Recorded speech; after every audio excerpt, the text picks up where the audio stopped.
യെശയ്യാവിൻ്റെ പുസ്തകം 45 അധ്യായം 1 മുതലുള്ള ഭാഗങ്ങൾ.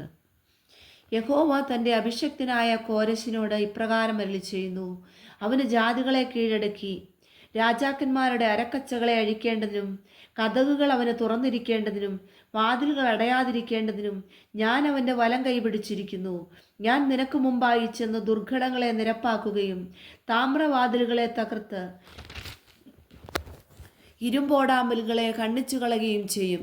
നിന്നെ പേർ ചൊല്ലി വിളിക്കുന്ന ഞാൻ യഹോവ, ഇസ്രായേലിൻ്റെ ദൈവം തന്നെ എന്ന് നീ അറിയേണ്ടതിന് ഞാൻ നിനക്ക് ഇരുട്ടിലെ നിക്ഷേപങ്ങളെയും മറവിടങ്ങളിലെ ഗുപ്തനിധികളെയും തരും.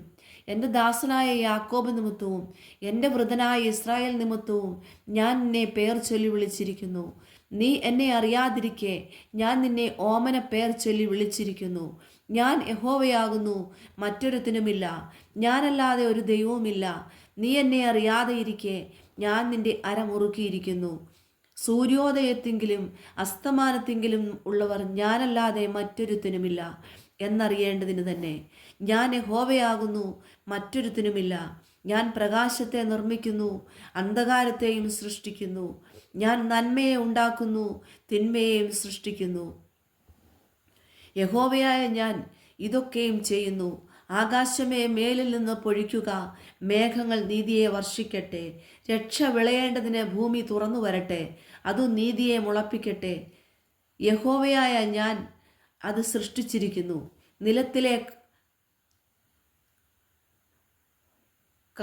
കലനുറക്കുകളുടെ ഇടയിൽ ഒരു കലനുറുക്കായിരിക്കെ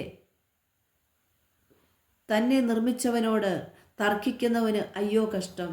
മനയുന്നവനോട് കളിമണ്ണ്, നീ എന്തുണ്ടാക്കുന്നു എന്നും കൈപ്പണി അവന് കൈ ഇല്ല എന്നും പറയുമോ? അപ്പനോട് നീ ജനിപ്പിക്കുന്നത് എന്ത് എന്നും സ്ത്രീയോട് നീ പ്രസവിക്കുന്നത് എന്ത് എന്നും പറയുന്നവന് അയ്യോ കഷ്ടം. ഇസ്രായേലിൻ്റെ പരിശുദ്ധനും അവനെ നിർമ്മിച്ചവനുമായ യഹോവ ഇപ്രകാരം അരുളി ചെയ്യുന്നു: വരുവാനുള്ളതിനെക്കുറിച്ച് എന്നോട് ചോദിപ്പീൻ. എൻ്റെ മക്കളെയും എൻ്റെ കൈകളുടെ പ്രവൃത്തിയെയും കുറിച്ച് എന്നോട് കൽപ്പിപ്പീൻ. ഞാൻ ഭൂമിയെ ഉണ്ടാക്കി, അതിൽ മനുഷ്യരെയും സൃഷ്ടിച്ചു.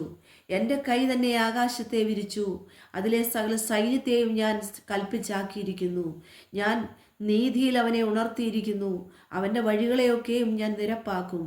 അവൻ എൻ്റെ നഗരം പണിയും, വിലയും സമ്മാനവും വാങ്ങാതെ അവൻ എൻ്റെ പ്രവാസികളെ വിട്ടയക്കും എന്ന് സൈന്യങ്ങളുടെ യഹോവ അരുളി ചെയ്യുന്നു.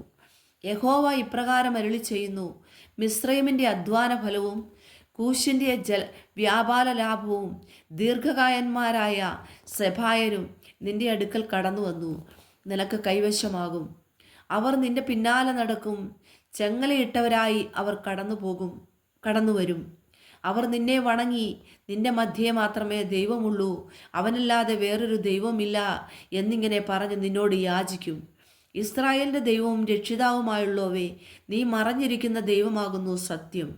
അവർ എല്ലാവരും ലജ്ജിച്ച് അമ്പരന്നു പോകും. വിഗ്രഹങ്ങളെ ഉണ്ടാക്കുന്നവർ ഒരുപോലെ അമ്പരപ്പിൽ ആകും. ഇസ്രായേലോ യഹോവയാൽ നിത്യരക്ഷയായി രക്ഷിക്കപ്പെടും. നിങ്ങൾ ഒരു നാളും ലജ്ജിക്കയില്ല, അമ്പരന്നു പോകുകയുമില്ല. ആകാശത്തെ സൃഷ്ടിച്ച യഹോവ ഇപ്രകാരം അരുളി ചെയ്യുന്നു: അവൻ തന്നെ ദൈവം. അവൻ ഭൂമിയെ നിർമ്മിച്ചുണ്ടാക്കി, അവൻ അതിനെ ഉറപ്പിച്ചു. വ്യർത്ഥമായിട്ടല്ല അവൻ അതിനെ സൃഷ്ടിച്ചത്, പാർപ്പിനത്രേ അവൻ അതിനെ നിർമ്മിച്ചത്. ഞാൻ തന്നെ യഹോവ, വേറൊരുത്തനും ഇല്ല. ഞാൻ രഹസ്യത്തിൽ അന്ധകാര പ്രദേശത്ത് വെച്ചല്ല സംസാരിച്ചത്. ഞാൻ യാക്കോബിൻ്റെ സന്തതിയോട് വ്യർത്ഥമായി എന്നെ അന്വേഷിപ്പിൻ എന്നല്ല കൽപ്പിച്ചിരിക്കുന്നത്.